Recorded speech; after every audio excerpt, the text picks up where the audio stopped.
اعوذ باللہ من الشیطان الرجیم، بسم اللہ الرحمن الرحیم۔ 13 رجب کی رات ناد علی کا وظیفہ۔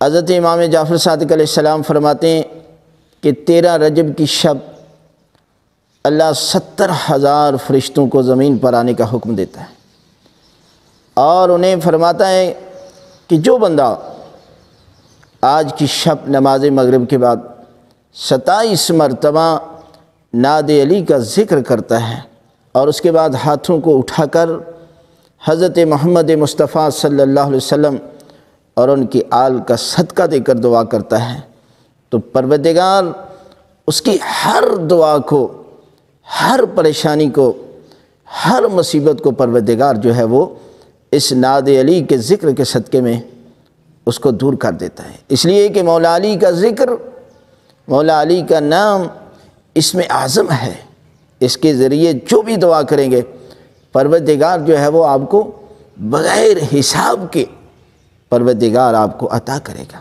ناد علی کا ذکر کیا ہے؟ اس طریقے کے ساتھ آپ نے ناد علی کا ذکر کرنا ہے۔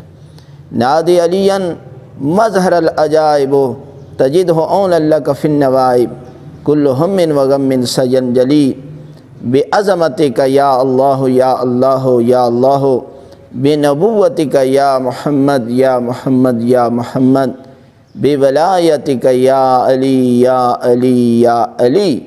یعنی اس شب کہ جو شب ولادت ہے مولا کائنات، اس رات میں کی ہوئی ہر دعا پروردگار مولا علی کے صدقے میں آپ کی دعا کو قبول فرمائے گا۔